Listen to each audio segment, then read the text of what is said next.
HarperCollins presents The Queen's Spy, written by Clare Marchant, read by Alex Hogg and Russell Bentley. Chapter 1. June 2021. The loud noise as she exhaled sharply, a violent psst of air and spittle, echoed around the almost empty, cavernous border control area. A cathedral for a modern age, welcoming all to its hallowed halls.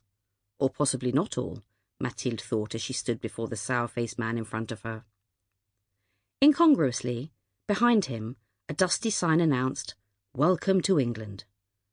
Most of her fellow travellers were now in their cars and continuing their journeys, whilst the final few foot passengers disembarked from the ferry, dusty backpacks on tired shoulders. Here she was, though, waiting in this enormous, cold, echoing space, while an officious old man in an ill-fitting uniform kept firing the same questions at her. "Do you have dual nationality?" he repeated slowly, waving her passport at her, held open with his thumb. "Are you French or Lebanese?" "Oui, French." She spoke slowly to give the impression she couldn't understand, hoping he'd give up with his questioning and let her continue her journey. "I am French." "But here," he showed her a page of her passport, "it says born in Lebanon." He enunciated each word slowly. She looked at him blankly, slowly unfurling her fingers from the clenched fist they were gripped in and stretching before curling them back up again. Usually her vacant expression worked, but this old man was tenacious, and she found herself being marched to a small interview room where they gave her a plastic cup of tepid water while they waited for someone to find a French interpreter. They were 27 miles from France. How hard could it be? Opening her bag, she pulled out the letter which had brought her here.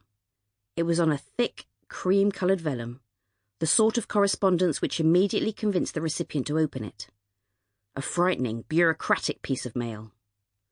The solicitor, sending it, had embarked on a long explanation about how he'd seen a photograph she'd taken in Amelia magazine whilst visiting Stockholm and had subsequently tracked her down. Given how she'd spent her whole life moving about to avoid being noticed, he'd been lucky. If the publication had used her pseudonym rather than accidentally printing her real name, she'd still be living her anonymous life. But the letter insisted she made an urgent contact regarding a property, called Lutton Hall, in England. Norfolk, to be exact. She'd changed her mind about coming to England 3 times before eventually booking her ferry. She might not understand what they wanted, but it seemed these solicitors were extremely keen to meet her. And now here she was, as directed by the letter she was holding, en route to the village in Norfolk, where she was hoping to find some answers. Or at least she would be, if these time-wasting idiots let her go. It was the same old story. Someone with too much time on their hands and a uniform on their back who took one look at her slightly less than salubrious converted ambulance and immediately became suspicious. Especially when they asked to see her passport, the numerous visas and her place of birth showing she was always on the move. What else did they expect from a photojournalist? She wasn't going to get many gritty political or war-zone photos sat in a one-bed apartment in Paris, was she? Her thoughts were interrupted by another man coming into the room. "May I have the keys to your van, please?" he asked.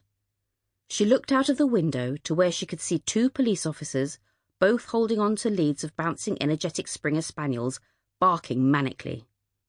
She smirked slightly. They wouldn't find any drugs in there.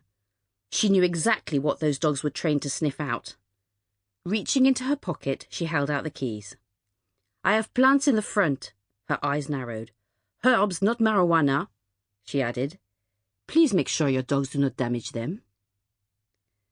His face remained blank as he took the keys and disappeared. She watched as the police carefully sniffed at the myriad of herbs and spices she was growing, but eventually, together with the disappointed-looking dogs, they locked the van up again. Finally, at the point where she'd begun to wonder if she'd ever get further than Dover, someone on the end of the phone was able to confirm that although originally from Beirut, Mathilde now held French citizenship and therefore had every right to be entering the UK. With a snarl, she snatched up her bag together with the returned keys Sample complete. Ready to continue?